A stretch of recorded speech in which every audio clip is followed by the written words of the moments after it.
We're out here today doing another modified. We got Kaido's solid axle swapped Toyota Hilux. Just give me 1 sec.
Before we jump into the full video, I nearly forgot to do this because it doesn't really look like this car much anymore, but give us a quick 20-second rundown of like this model car. What is it? Yep, so it's a 2010 model Hilux, or known as the KUN 26R. Yep.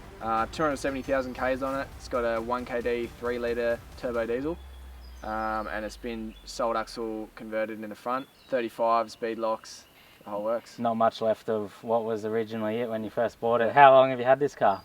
Since December 2018. Alright, we'll start down the front of the car. Now I'll let Kaido run through most of it because I don't really know what he's talking about most of the time, so I'll just stand here and let you talk. Alright. Starting with the bull bar at the front. So the front's a Southeast Queensland fabrication Muzz bar. Yep. You've probably seen a lot of these around on the N70 Hilux, is pretty popular. Good looking bar, got little spotties in there. That I'm just running as I've wired them up as fog lights. I don't really use them as fog lights, they're more like just off-road because the spotties seem to get a little bit big, you know, when you're close contact forward driving at night, so I just use those at night. I've got a Runva 11,000 winch, I think it is, 11XP. It's just like a hook that I got from a lifting place. Because I saw that and it's got a massive like connection there, which makes it good. Yeah, so you just like unhook it like that, and you can sort of fit a lot of rope through there. I like the closed systems, they're good, but for me it was just a bit of a pain. Sometimes I get stuck, and then trying to explain to someone how to use a closed loop system, or like trying to use a real small hook was a pain. So I got that one because it's just really big and anyone can use it. You just throw it around a tree trunk and it's just find a lot easier. Just a GME, I think it's like a 6.6 dBi antenna. 9-inch spotties? Or 7? Yeah, I think so, yeah. Just Terralium 9-inch spotties. Dan's Customs headlights. Yeah. So it's just like, are they the colourful ones? Yeah, so you can change the colours and that on them, which is a bit of a gimmick, but I don't know, it looks cool for photos and stuff. My old ones got full of dust and they started letting water in and stuff, so these are a full replacement.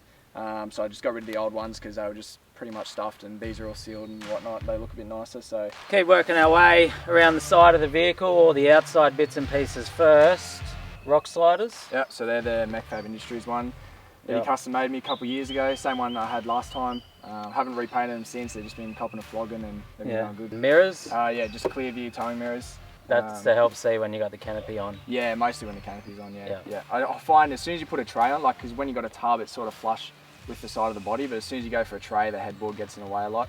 And like, it's got a good blind spot mirror in the bottom too, so I find them kind of handy, and you can fold them in nicely so you don't damage them off road. And then flares, these are Utemart V60s. All the Hilux owners will be recognise these because they're so hard to get. Usually as soon as they come online, they're gone within like a week. So got one of these, cut the crap out of them, all the sides and stuff to clear the tyres, and it just brings that flare out a bit so you can cover the typo. Down the back of the ute, aluminium tray. Yep, so it's a Mitts Alloy 1600. So last time I had an 1800 tray on. I found it really good, but it wasn't in line with the tow bar. So I found when you drop off rock steps and like down real steep stuff, you're sort of hitting the tray rather than the tow bar, which I didn't really like. So I started damaging the back a fair bit, and I just didn't really use all the space on it. So I had the canopy on, and then I had all that extra space in the back that I didn't really use for anything. Because you're not out there with family of 5 or something. Yeah, it's so mostly just like you and a mate or something. So so I didn't really need the space, so I sold that and I've gone to a 1600, which I love because it's nice and in line with the tow bar, as you see there. It's the first thing that hits every time you drop off is the tow bar. A little bit less weight, and I just like the look too from side on. I just like the look of the 1600. It's sort of more proportionate to the front of the vehicle, where the front tyre sits to the front of the bar, from where the rear tyre sits to the back. It sort of looks more proportionate. So, do you know what the width of it is? Yeah, it's 1800 wide. Now, the way it's set up today is more for your off-roading hard tracks. Yeah. But when you're going away on your touring trips, you have a bolt-on canopy. Yeah, so same canopy as before. I just painted it and done a bit of fit-out stuff inside. But it's just a 1 metre MITS canopy, and then I just chucked the tent on top. Yeah. So yeah, as it is right now, this is for daily and off-roading. And if I want to camp for like 1 or 2 nights on a weekend, I'll chuck a swag on the back. But most of my stuff lately, I haven't done a big trip in a while. Probably high country in March was the last big trip. Yeah. So I've just been running it like this, save a lot on fuel, and yeah, when you're wheeling, you don't want the weight on there, so it's a lot nicer having a flat tray. I am going to order some tray sides for this, and I'll probably put mount a space case on the back, and obviously a spare tyre. I haven't been running a spare tyre, which is a little bit dodgy, but I just haven't had time to get one organised. So I'll put a spare on the back and a space case, and I'll probably just leave it at that. Do you find it makes a massive difference on the hard tracks having your touring setup gone, your canopy and stuff like that? Yeah, it makes the biggest difference out of anything. Yeah, so you notice that immediate weight and stuff like that, body roll. Yeah, especially the most time you notice it is trying to climb rock steps. In this, getting the front up rock steps is harder than the rear. When usually it's the other way around, usually in like a wagon or a big setup on the back, you've got all the weight hanging over the rear. Yeah. But in this, like I've got to punch it half as much to get the rear up as what I do the front, so that makes a big difference. And then just underneath, I've got lift brackets on the tow bar from Mecfab, so that just brings your tow bar up a little bit. Yeah, so it sits like straight in line with the chassis now. Yeah, rather so than usually hanging down. Usually it drops down. Now I don't do any towing with this car at all. I don't intend on it. So if you're doing lots of towing with it, you probably want to leave the standard ones on there because it's down a bit lower, so you don't have to run as much of a drop hitch. But I don't do any towing with it. Occasionally I'll use it as a snatch point, but just getting it up off the ground was the main point for me. And then with this tray, does it have water or anything in it? Yep, so it's got a 60 litre, I think it is, poly water tank. Where is that? Is that up the back there? Yeah, just underneath it. So you still got water with you when you haven't got your canopy with you and stuff? Yeah. I've tried to build everything around the canopy so that it's separate from the canopy. Yeah. So the canopy is purely storage in this. So I've got all the battery setups in the back. I've got water under the tray. So the canopy is only really storage, and that's why I can sort of get away with doing trips without having the canopy on there. So when you put the canopy on, you bolt it in, plug it in to run your fridge and lights. Yep. And you got a drawer and storage space in there. And you're ready it's to go. purely just storage. I've got a drawer fridge in there and like a little oven, but I can definitely get away with not having canopy on. It's just for extra storage, really. That's most of the things covered on the outside. We'll start getting to the one that everyone wants to see now, which is tyres, rims, then we'll move into suspension. Now, the suspension on this is about as extreme as you can get on a Hilux. Yeah. So, tyres and rims? So 35, 12.5 Dick CPEC Muddies, Yeah. and they're on DT1 beadlocks from Dirty Life. Yeah.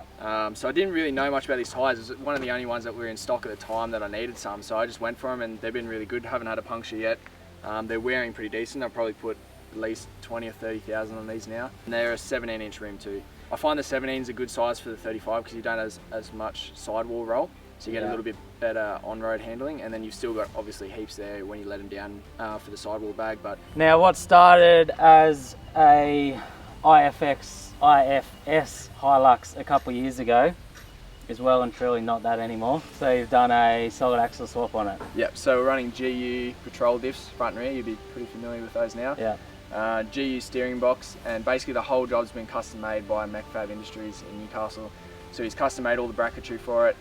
Done the whole conversion front and rear, and she's sitting a little wider now. So basically just pulled all the suspension diffs and everything out and replaced it with GU and custom stuff. Yeah, there's a fair bit in it. So basically all your IFS cross members, everything gets cut back in the front to a bare chassis, and then he's got fish plate on the chassis all the way to the body mount to the front, so that strengthens up, because your IFS chassis is only sort of made to suit IFS parts, not really the weight of a GU diff. So he's fish plated the whole chassis, made custom coilover towers for the suspension, custom panhard brackets, everything to suit the chassis, and then mounted the GU steering box up to the Hilux wheel, and made it all work. Yeah, there's a fair bit in it. It's not really something I'd suggest doing yourself unless you like. I always wanted to give it a go myself, buy a kit and you know, hook into it. But it's something that you really do have to get right the first time. It's not something that you can sort of do twice. Need someone who knows what they're doing. Yeah, like all the work. If you want to get it engineered and all done properly, everything's got to be spot on with it. It's all got to be line up, and it's pretty easy to throw a kit in and just say it's done, but for everything to actually line up and you go to a wheel alignment and everything's actually in line and spot on is a different story. So that's why I sort of went with him to get it all done. So why'd you decide to do a SAS swap? So I think it was after the Cape York trip I did. Basically all the IFS parts were toast, so like both front struts I needed replacing. There's just a lot of damage in the front end just from going through like the PDR and whatnot, and I was going a little bit quick in some spots, and basically the whole front end just I needed a lot of redoing, and the front diff also had a lot of issues, so I busted one of the breathers off for the electric actuator, so the front diff was totally toast, and just for that actuator alone was like $800 from Toyota. It was ridiculous. Yeah. Water got in the front diff, water got a little bit in the rear diff, and basically yeah, the whole front end just needed a lot of work. The other reason why is I wanted to re-gear it, so my low range wasn't low enough for what I like, because there was only standard manual gearing, which is like 355 in a Hilux. Yeah. So I wanted to re-gear it as well, but just to get it re-geared for me was like $2,000 in parts, whereas these diffs and the steering box I picked up for $2,000. So now it runs 4.3 gearing. Yeah. So it was just a bit of a crossroads where I sort of wanted to do all these mods to get the IFS up to standards. It was going to cost me so much money, whereas if I just put in a little bit more, I could get the SAS conversion done, so that's sort of why I went for it. And obviously a whole lot more capable off-road. Like how do you compare it running, like trying to do hard tracks in your, what was an IFS a year ago, and then you go try and do those same tracks in this? Yeah. Like massive difference? Definitely now it's like 10 times more capable, but there's a few reasons. So I never had a front locker in the IFS, which would have made a huge difference. Yeah. And it was only ever on 33s. Now you can get 35s on IFS, but you start to get a little bit dodgy on way too hard on the drive line. Even on 33s, you know, if you give it any sauce up rock steps and stuff, you're probably going to break a few things. So definitely now it's much more capable. I think the main difference between solid axle and IFS is just stability. I think you've got a lot more stability, especially with the width. Like the GU diff on this is a lot wider than what the Hilux was, so I think there's a lot more stability in it. But I never had a front locker or anything, or a re-gear in the IFS, so I can't compare directly. But yeah, a lot more stable, less likely to break parts, and yeah, I'm loving the setup. It's awesome. And then with the solid axle, how's it handle on the road compared to the IFS? Like, is this still a nice car to drive on the road down the highway, or is it painful? So I've seen a lot of people that do the conversion say that it's actually better on the solid axle. Yeah. I disagree. I reckon the IFS was better handling wise. I think it was a little bit easier to steer, didn't wander as much. I was used to the solid axle because I'd driven the 76, the Drifter 76 a fair bit. Yeah. So I knew how they wander and sort of handle on the road, especially on bigger tyres. So I would say, obviously it's different because I had B-locks and 35s on this setup, which I didn't have on the IFS, which would make a big difference. Yeah. But I would say that the IFS did handle better in my opinion. How long was the car off the road when you did the SAS? So I think it was about 3 months start to finish. So if you just worked on it flat out, you could probably smash it out in 2 weeks. But at the time, McFab wasn't full time, and it was the first one he's done also. So as he was making it, he was building the kit that he now provides for them, so he was sort of making it as he goes, and it was a bit of a custom setup, so it did take a fair bit longer. Yeah. But yeah, if you got him a car now and got him his kit ready to go, you could probably smash it out in 2 weeks. Yeah. But it was off the road for about 3 months. Yeah. We'll try to find the balance between giving enough information but not standing here for 2 hours talking about everything in detail. Talk about this for 3 hours. Running through, so now it's solid axle converted. Running through a suspension setup. Yeah, so most solid axle cars you'll see have got coil and spring. Yeah. In this we've gone for coilovers, just mainly because of the packaging. So you got a lot less room sort of in this because it's not designed for that originally. Yeah, okay. So your coilovers basically encompasses a shock and a coil in the one unit. Yeah. And it's mostly for packaging. It's just a lot less room in there, so it's a lot easier to use a coilover. So they're 12-inch Pro Fender coilovers. Yeah. I've actually got a new set coming from soon. So I got Radflow 2.5-inch body in 12-inch travel. Yeah. So I'll be swapping those out soon just for a little bit better handling and whatnot. Yeah. And then we've got 2-inch hydro bump stops. So rather than the rubber bump stops, we're going for hydros. Also for packaging, it's just a little bit easier to fit them in. Yeah. All the arms and everything are custom. So custom panhard, drag link, and tie rods are all custom. They're made by McFab? Yeah, all aluminium custom, yeah. And then on the front diff, I've just braced the whole thing basically. So we've got a diff guard on the front pumpkin because I put a few dents in it which is getting a little bit annoying. So I custom made a front diff guard for it, put RHS bracing along the front, and then we've braced the knuckles as well. So it's a little bit overkill for the amount of weight that's on the front of this. Usually like you'd need that for like a 3.5 ton patrol or something, but I've just gone overkill with it. Get it done once, get it done right. Because you've done a lot of work on this yourself, like you yeah. enjoy pulling it apart on the weekends. For sure, yeah. I've learned a lot lately, like in the last year I've learned a lot more. Like now probably I'd try and give the SAS conversion a go myself because I've learned a lot more about it, just working on it once it was already done. Yeah. So yeah, I like to do a fair bit myself now. So yeah, I did all the diff bracing on the front myself and a lot of the engine bay work, and I try to do as much as I can myself because I got time and it costs a lot less. That's the front suspension of it, and then run us through what you got down the back. So the rear's a GU diff as well. Yeah. So you need it, if you're going to swap the front out to something that doesn't match the rear width, obviously you're going to have to change it as well. So if you go like an 80 series or GQ front, it's going to match the Hilux rear. But because we're going for the GU, it's a lot wider than the Hilux rear. Why'd you go GU diffs over GQ or 80 series? So GQ's not too much different to GU other than strength. Yeah. So like all your mounts and stuff will be very similar. You can actually swap GQ diffs under a GQ straight for GU diffs. All the mounts and everything line up. Yeah. It's just strength and size that you get with the GUs. So the GU have bigger, stronger diffs than the older GQs? Pretty much, yeah. Yeah, over the GQs, yeah. And then over 80 series, basically I tried to find a set of 80 series diffs originally. So I wanted to, because the 80 front suits the N70 rear. Yeah. So I wanted to do an 80 series front conversion originally, but because it's got ABS, I couldn't find an 80 series housing for it because ABS only come out in 2-year models of 80 series. So basically, because the GUs are newer, there's a lot more ABS models out there, so it was a lot easier to find diffs. So originally I looked for like 3 months for an 80 series front diff with ABS. I just couldn't find one, so that's why I ended up going the GU. Yeah, I'm glad I did in the long run because there is better strength, you get better width with them. But yeah, I wanted to do 80 series originally and I just couldn't find one. And it's just running the same leaf setup as it was before, so it's just a 210. Still got the leaf spring, coils in the front, leafs in the rear. Yeah. So it's just a 210 rated RG Colorado pack. Yeah. With 190mm fat bars shackles and then just 12-inch shocks. I know a lot of people are going to comment about the shocks angles being a little bit too steep, which I know about, but we're waiting to do falling before we adjust it. It was sort of, yeah, like the mounts are not right on the diff for the size of the shock. I ended up changing the shocks to something different and they're a little bit too long. So we're going to change that anyway with the falling. It handles fine for now, so I'm just going to leave it. So are they superior remote res shocks? Yeah. Is that what I saw? Yeah, 12-inch. Yeah. The mounts sort of suit a 10-inch, and that's what I had originally, and then I swapped them out for these, and now the mounts are too long, so we've had to bring the angle in so that they're not on the mounts as long. So do you still get decent flex out of the leafs? Yeah, I find without the weight on the back it's a little bit tricky. Yeah. Because I sort of like to have a little bit of weight on. This pack is sort of overrated for what this is because it's 210 constant, and your standard packs are sort of about 100, and this has got less weight than what a tub back Hilux does. Yeah. So it's probably about 120 kilos overloaded, these springs, so they're a little bit stiff without the weight on the back, but they still go pretty decent, yeah. When you did when you put the GU diffs, why couldn't you go to coil in the rear as well?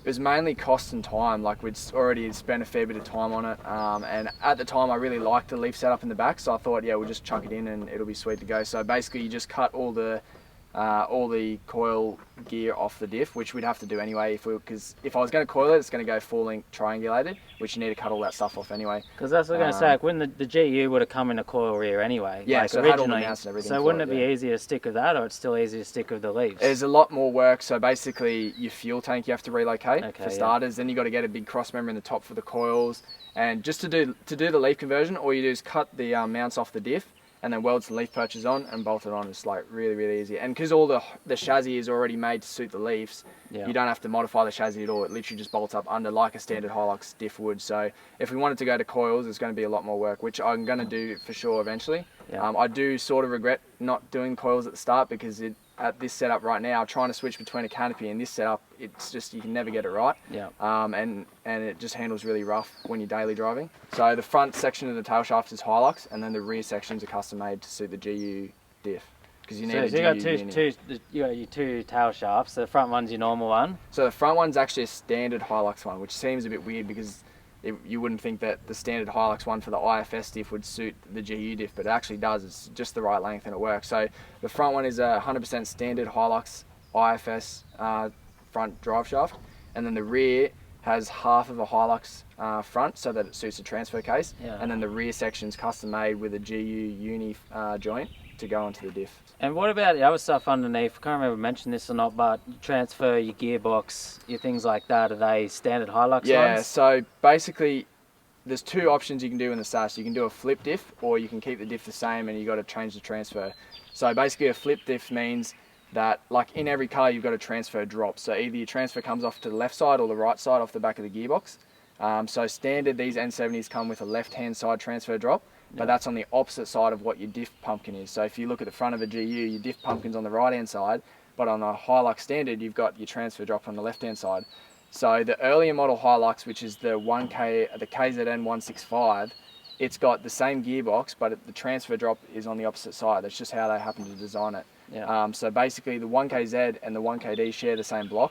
So the 1KZ gearbox, you can bolt directly to the 1KD, but it's got transfer drop on the opposite side. Yeah. So if you don't have a SAS, then that's totally useless because your transfer drop's now on the opposite side and you don't have four-wheel drive. But in this particular case, because we're going to leave the diff without flipping it, when we want to have the pumpkin on the right-hand side, you put the earlier model Hilux gearbox in, which bolts up to the engine, and then you got transfer drop on the opposite side, and that way it lines up with the diff. Fair bit of research and background searching and that goes into getting all this set up from various parts. And there's lots of different ways you can do it too. You can flip the diff and run a standard transfer case if you want to. I know people that have done that too, so there's a lot of different variations you can do, That's the good thing I like about, even modifying these cars and things. Maybe you could have just bought a GU in the first place, but modifying a car from an IFS to a SAS, like you learn so much and you get so much enjoyment out of learning that process and being a part of it. Yeah, and the N70 is definitely the easiest to do. The most of them have been done on the N70s, and there's heaps of information. There's groups on Facebook with tons of information on them. They've got the easiest kits. So definitely if you're going to do a SAS swap, I'd say the N70 is the pick. Now the next exciting and major modifications going on this car are in the engine bay. Is this a different bonnet on this? Yeah, it's just, oh my god, I've got so many questions about this. So it's just that if you go on eBay and look up the Monkey Hilux scoop, this will come up. So it's just a fiberglass scoop. I actually put a crack in it, so it's not the best, but you just rib nut it on, and it's the Monkey Hilux scoop on eBay. I'll probably get one glassed in properly later, like a proper 79 scoop or something, but it was just something that I bought online and thought it looked cool, and I just left it. So open it up and have a look. While you're on that, one thing I forgot to ask is the diff ratios for your GU diffs. Yeah, so these are 4.3s, which I find like it's going to be different for every car with gearbox and motor and whatnot, but this is a pretty good balance for road speed and off-road. So I've just got enough crawl speed where I can sort of let the clutch out and let it do its thing, and I've got enough road speed where I can still sit on 110. So for this particular car, 4.3s suit pretty well. But it's going to be different for every car. I'm thinking about going back to 4.1s if I can get reduction gears to work.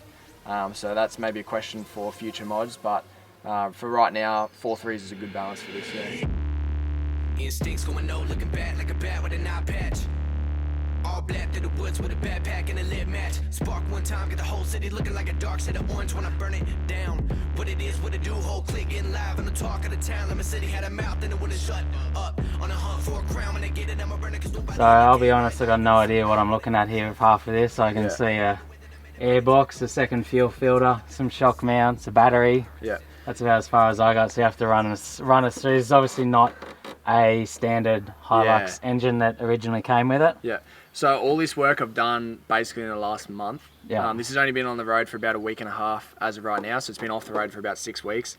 And I've been doing all this work. So basically how this started is my old turbo cracked the front compressor housing. So my old turbo was toast, needed to send it back for a rebuild.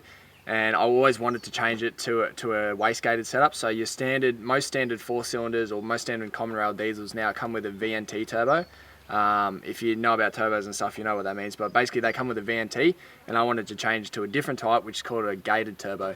I always wanted to do it, and because this one had shut itself, basically I thought now was a good time to do it. So what's the difference? Like why do the change? So basically a gated turbo controls the boost with a wastegate. It's a bit of an old school style, like all your old 1HDTs and FTs and your old school diesels all run gated. The new school diesels all run VNT, which is supposed to be better with like small capacity motors on getting on boost quicker and having better response.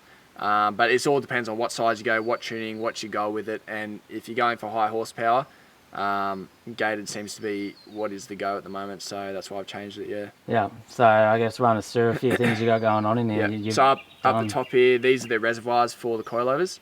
You'll notice too that these coilover towers stick a fair way through the bay, which is something that takes a lot of work to get right.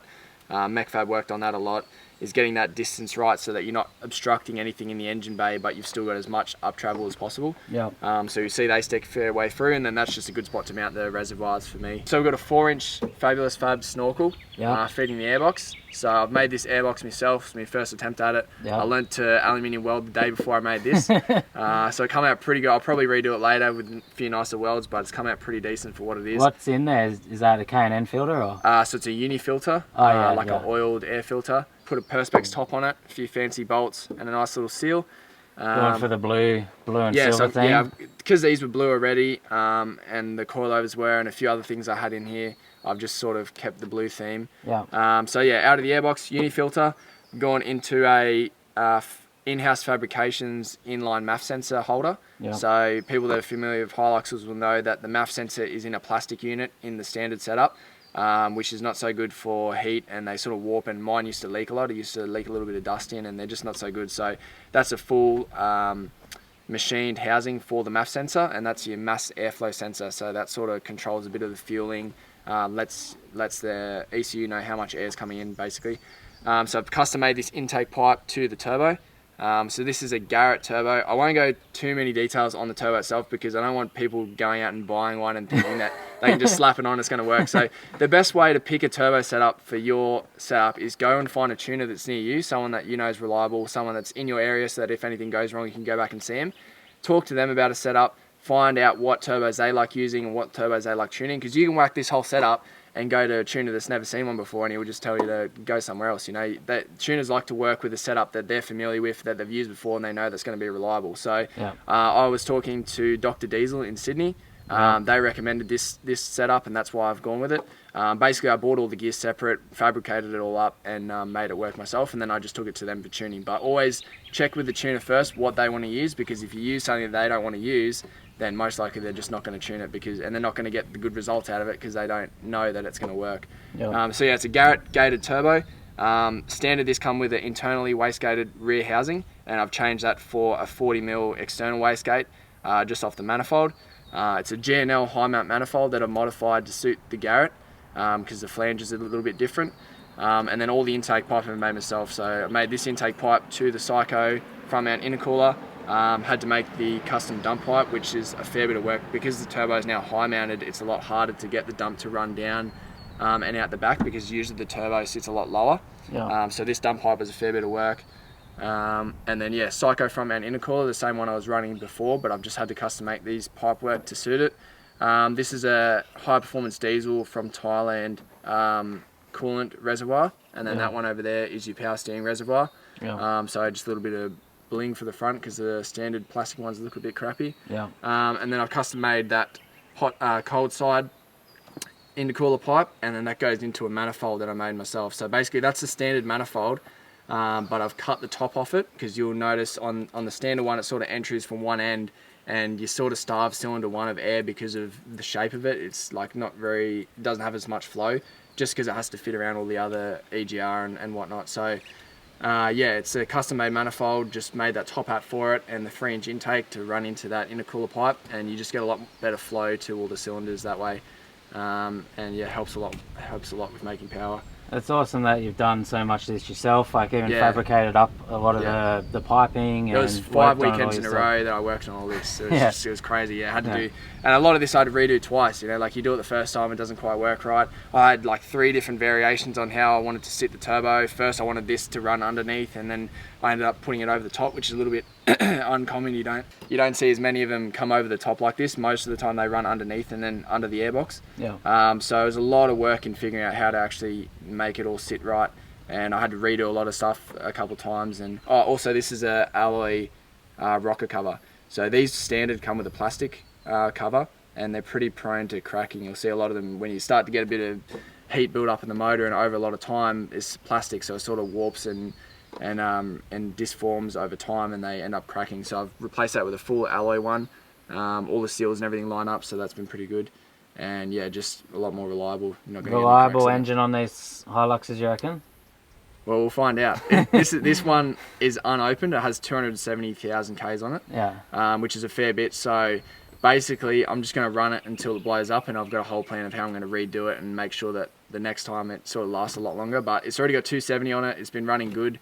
I've never ever had a single issue with the engine. It's always been sweet. Just service it on time myself. Yeah. I've replaced the injectors about 70,000 Ks ago, but that's the only thing I've ever replaced on the engine. It's been sweet. So I don't know. It could last 2 years from now. It could last, I don't know, a couple of weeks. We'll find out. But I've got a whole plan on what I'm going to do to the engine after it does go. Yeah. So there's not much left on this car that's original, and what is original won't be there for too much longer. Yeah, I got still big plans to go. Yeah, cool. And then just a secondary fuel filter. Yeah. For the outback trips. Keep the fuel nice that's going in the injectors, and that's the engine bay. Yeah, so high mounted turbo, custom manifold, custom airbox, custom cooler piping, 40mm external gate, 3-inch dump to 3-inch exhaust, custom high mount manifold, and I got my EGT gauge in the manifold too. So you'll notice if you look at the dash, the EGTs will sit about 200 degrees higher than what most people are used to. So I posted a few photos when I was driving, and it was like at 700, and people were freaking out like, oh, you're going to blow the motor, but it's in the manifold, not the dump pipe, so it's about 200 degrees less. Yeah. And that's the engine bay. Oh, so yeah, right now this setup is running 30 PSI boost. So we've got obviously the boost here there to run the wastegate, external wastegate. So yeah, that's set at 30 PSI, and on this setup, on 35s on a rolling dyno, it makes 240 horsepower and 650 newton meters. Yeah, because that's what I was going to ask you. Because you just got it tuned recently, and those your figures that came back. Yep. So it's tuned with an ECU shop MMKD piggyback module for the ECU, and yeah, at the wheels on 35s, it makes 240 and 650, which is pretty decent for this size motor on 35s. So most people dyno on 33s or 31s, because figures is like a big debate in the four-drive world. Everyone wants to get the biggest figures, where I didn't really care. I just brought it in as it's going to be daily driven, which is on 35s, and that's what it made on 30 PSI, which is fairly, for this sort of motor, it's fairly low, 30 PSI, to be making that sort of power.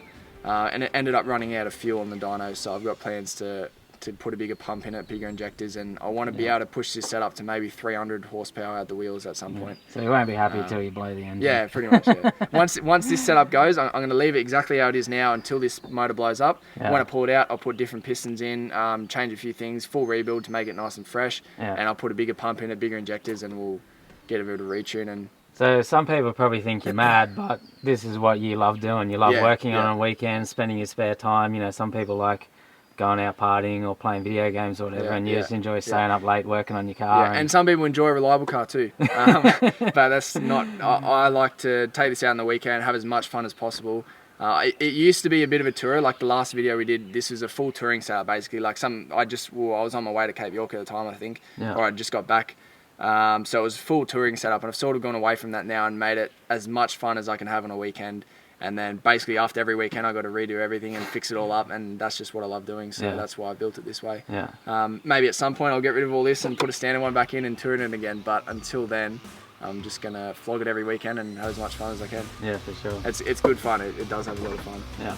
Going through all the engine bay, we're inside the Hilux now, and we'll run through some of the things going on inside. Try and set these cameras up as best we can to see everything. Once again, I'll let Kaito lead the way because I don't really know what everything is I'm looking at here. Yeah. So where do you want to start? So steering wheel. Yeah. It's a PVS carbon wheel. It's got all these buttons and stuff I haven't fixed up yet because I don't have a head unit that's going to run with it. So that's something I'll be changing out for a proper head unit. But basically got all your buttons and stuff. Just a bit of a nicer feel. I feel like changing the wheel you'd think wouldn't make much difference, but it does give the car a lot nicer feel.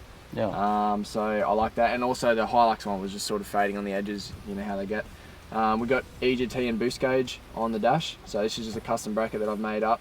So yeah, obviously EGT, pretty important thing to watch, and your boost when you're running a decent setup in it. This is just a single DIN head unit that's been working fine for now. I did have the standard one in here, but the Bluetooth shut themselves is what they usually do, just stopped working. So and then just a scan gauge, so that gives me, if I get an engine code, I can see what it is straight away. It gives me coolant temp, battery voltage, lots of different little details. So I use that all the time. I've always got that running, always looking at it. And yeah, the main one that's super handy for is when you've done a lot of engine bay work and stuff, sometimes things can trip. You go for a water crossing, a little bit of a sensor gets a bit of water or something in it. You get an engine light and you think, oh, I've got to take it to the mechanic now, you know, but you can just look at it, what it is on there, Google it, sure. Google the code, and you can fix it up yourself. You can clear codes from there, so I find that pretty handy. Those things are good because they're only like you go for $100 or a couple $100 or whatever, and you can sort out, you know, other engine problems. Otherwise, put you on a tow truck half the time. Yeah, exactly. And I think it's the bare minimum. You should get one straight away because you got your water temp then. Because obviously your standard gauge in the dash doesn't really do anything until the car's nearly overheating. Whereas this one, you can get an accurate water temp, like a water temperature gauge straight away just by plugging into the OBD. So that's pretty cool. I blacked out.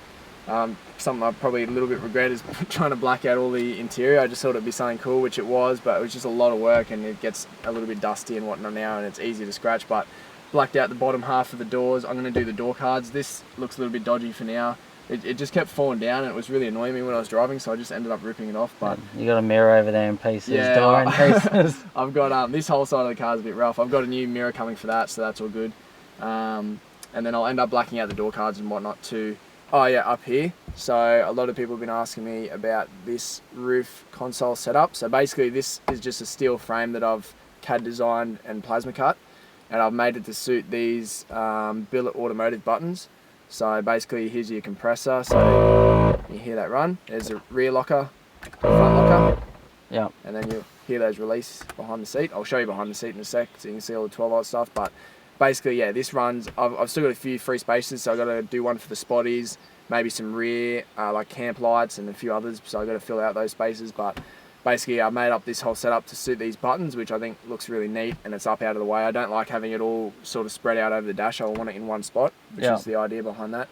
And then, yeah, just a battery monitor for the lithium battery in the back. So you can just see what's going in, what's going out, how much power it's using, all that. So that was one thing we didn't talk about earlier was lockers. So your GU diffs are twin locked. Yep, twin locked with ARB air lockers. Yeah, ARB air lockers front and rear, and twin ARB air compressor behind the seat. Yep. Yep. Yep. And so all my 12 volts all in the cab, nothing was in the canopy. Yeah, and you got rock lights there too? Yeah, so just hit that, rock lights are on, because I just had switches all over the dash in different spots, because you don't have a lot of option in the Hilux to sort of put everything in one spot. There was a sunnies holder up here, which I used to always have the sunnies on my head, never in the holder, so I didn't really need it. Yeah. So I just got rid of that, made this little box up, and yeah, houses all the switches, looks pretty neat. So. Yeah, awesome. GME radio? Yeah, yep. That's just teed up. It's a XRS one teed up to the antenna on the bull bar. Oh, and then in here, that's the ECU for the tuning. Yeah, okay. So basically, that's a piggyback ECU that gives you more control over how you can tune the engine. It's by ECU Shop. So it's basically just a tool that the tuners use to be able to tune the engine better. Yeah. That's as far as I know about it. Yeah, awesome. And that gives you a few selectable tunes too, so you can hit the button on there and change between 3 tunes. So you've got a standard tune, so it won't run any more boost than what your standard motor will.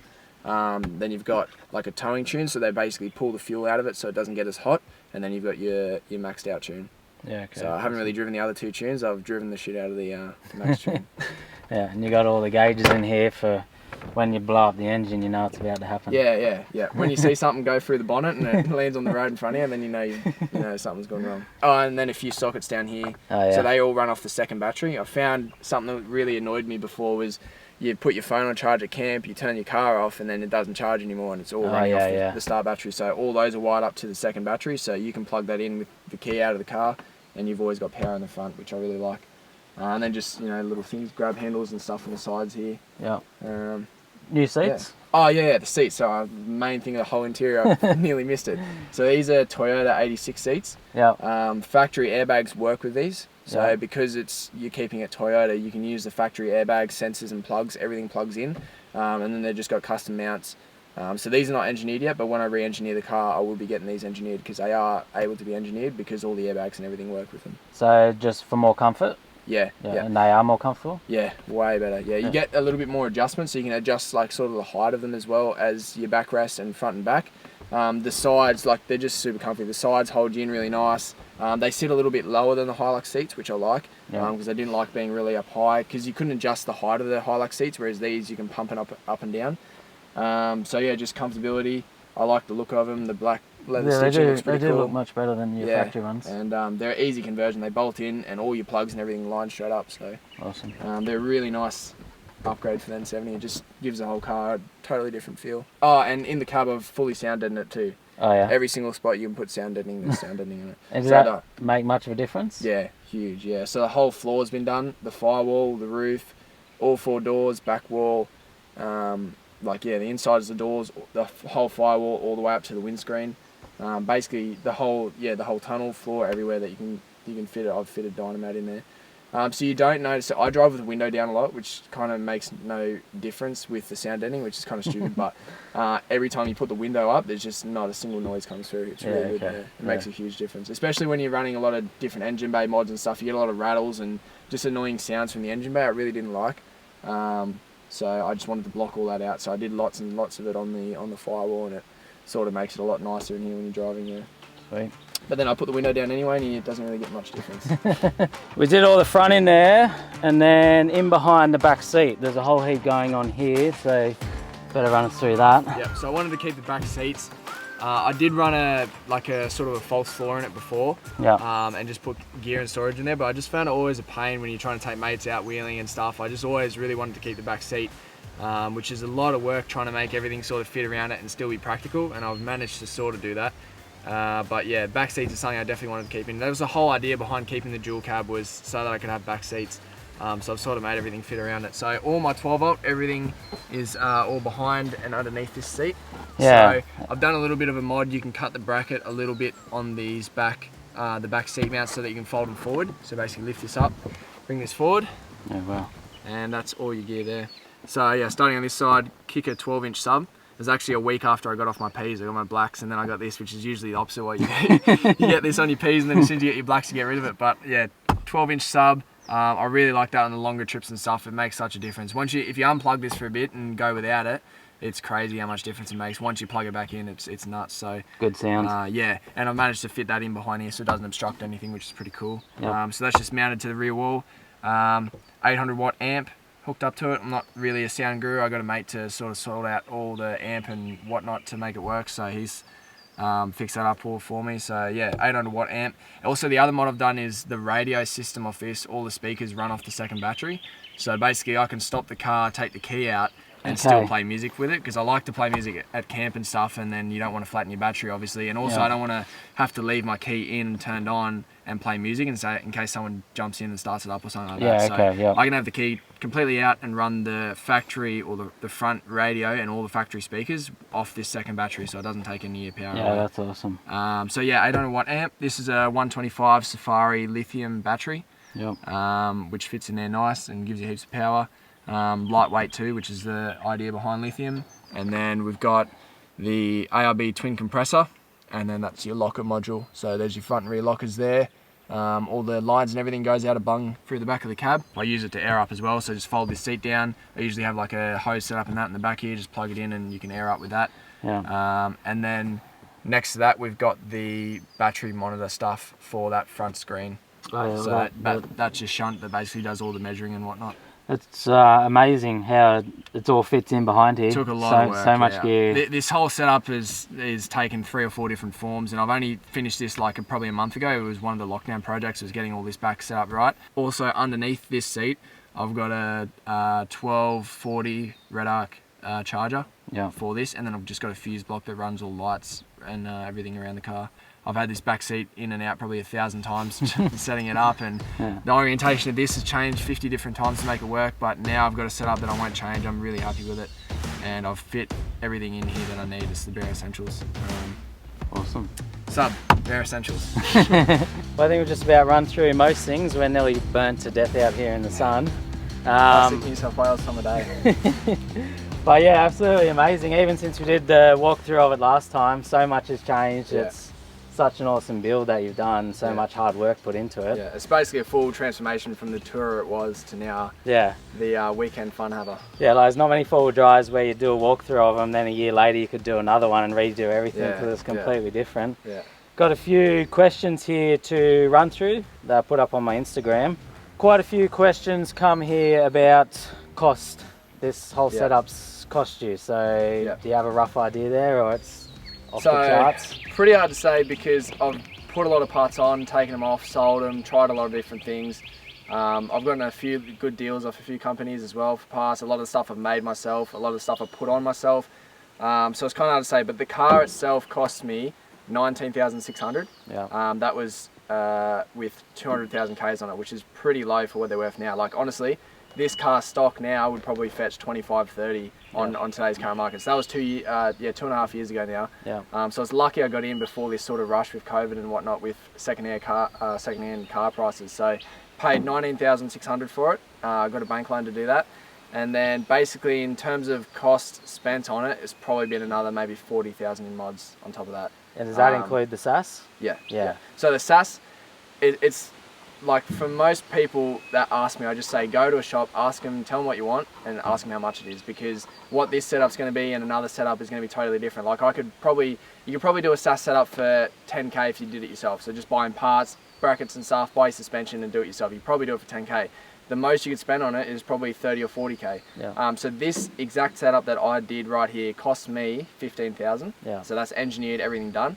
But that was when Macfab did the first one, so he did it a fair bit cheaper because he obviously had to have the car a lot longer so that he could make the kit for it, that he could then on-sell to Solid Axle Swap other N70s. So he gave me a good price on that. I got a lot of good prices on the parts and whatnot.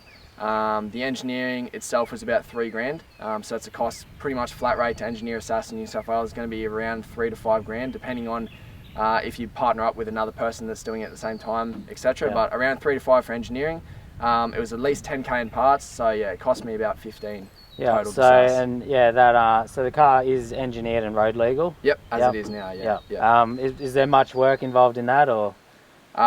Taking it to engineer and letting them. I'm not too clear on all that sort of stuff. That's why you pay an sorted engineer to out. do it, so they sorted it out. Yeah. So about 60 grand yeah. he So put into it. When you think about it, that is excessive. Yeah. It is a lot, but Still cheaper than a new Land Cruiser. Yeah, that's my point I'm getting to. So I don't do anything else. I used to have motorbikes. I sold all those for parts. Yeah. I used to ride mountain bikes. I sold all those for parts. So this is the only thing I put my money into. It's the only thing I do on the weekend. It's the only thing I work on and the only thing I drive. It is the daily driver as well.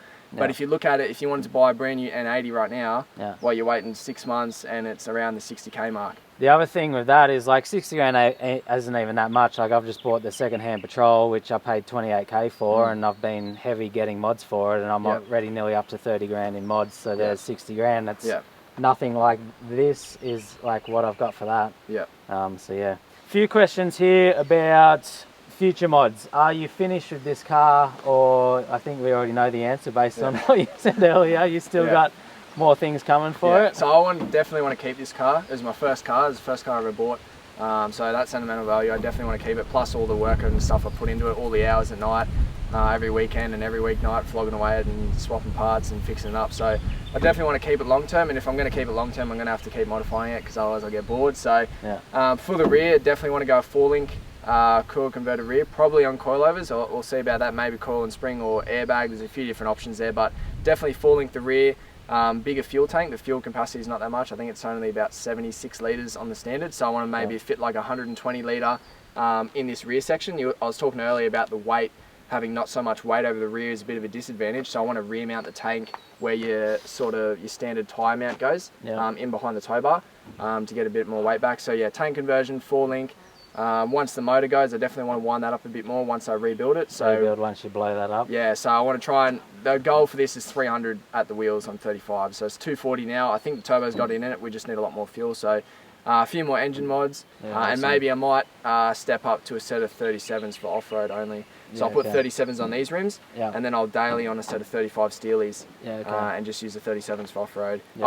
And the other thing I've got to work out is the gearbox. I nearly missed this event because of the gearbox playing up. So right now, the standard Hilux gearboxes, they come with a R151 or an R151F, which is a fairly weak gear set when you're running a diesel. So there's a lot of American people that might be watching this, and they run them in the petrols, and they can run like 500 or 600 horsepower fairly reliably. But the diesels make a lot of torque down low, which is what kills the gearboxes. So this is making 650 Newton meters on 35s from 2000 RPM. And when you're making all that torque down low and it builds up super quick, that's when you're on big tyres. That's when you sort of start to do diffs and gearboxes. So the gearbox is a massive weak link at this in the moment. So basically 2 days after I got it tuned, I did the first box.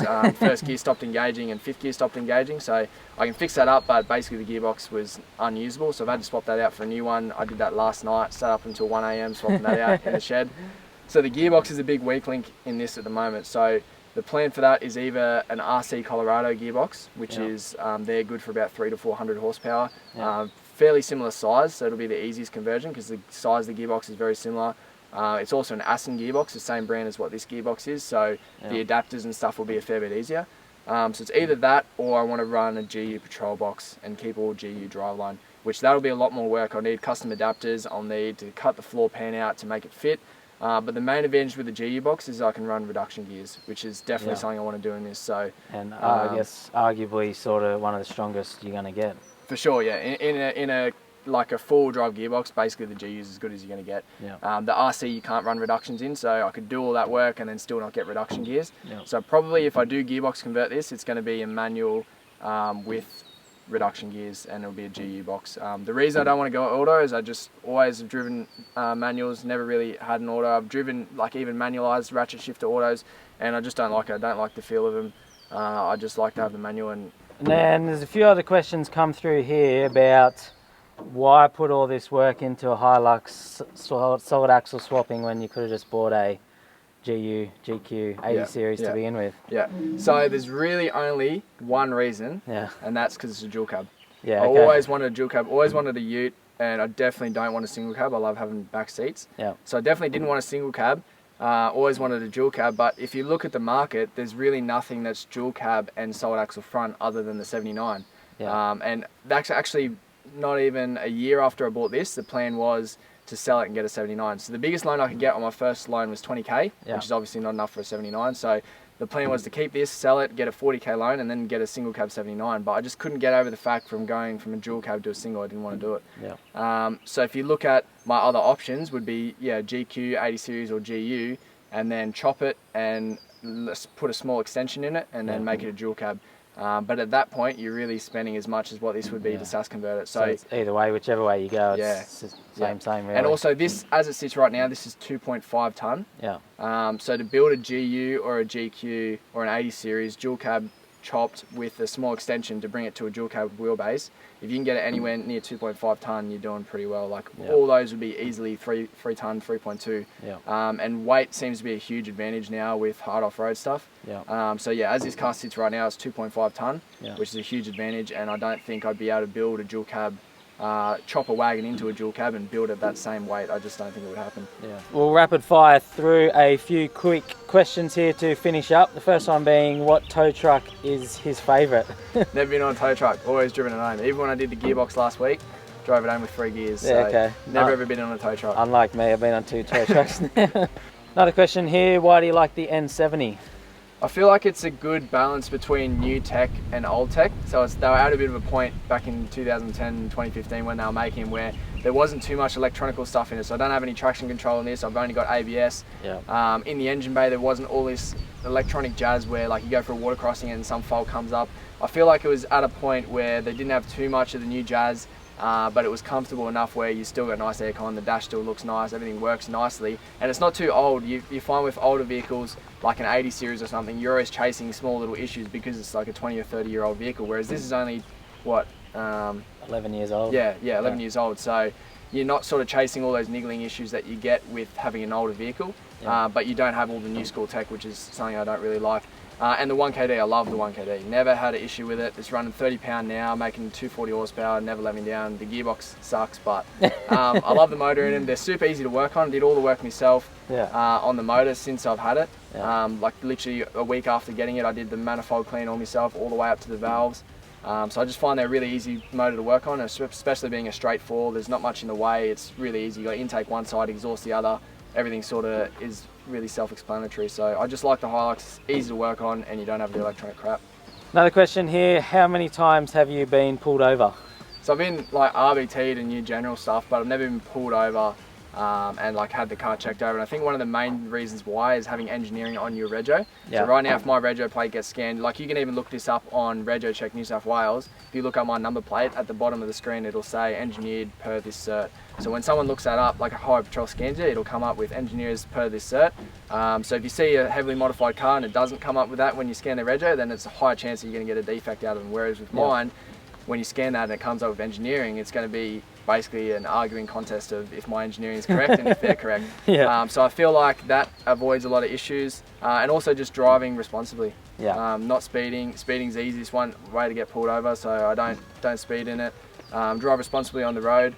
And you won't attract attention. Attention tracking, that's the main one. Once you got their attention and they pull you over, then they're going to find out what else they can get you for, especially if you're rude. So keep it responsible on the road and you won't get pulled over. So you keep that your whole engineering folder in the car, don't you? I've got a folder in the back seat. So if I did get pulled over, it'd be an arguing contest for about an hour. Go through all the details on the engineering folder. But I haven't had to do that yet. And mainly it's because when you scan the rego, it'll come up that it's engineered, which I think helps out a lot. Yeah, awesome. You drive responsible and you won't get pulled over. All right, that's awesome. I think we'll end it there. We've gone through enough questions, but thanks for doing that. Appreciate it. I'm sure hopefully everyone will enjoy it. Yeah, cool. Hopefully you hold off a few of the messages and you just say, watch Tyler's video and you get all the info and have to ask me. Yeah.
Please excuse me, your honor, but you can't hold me no longer. Can't you feel the vibrations? I broke out and left traces. Go ahead, try catch me if you can, man. You'll be looking all night.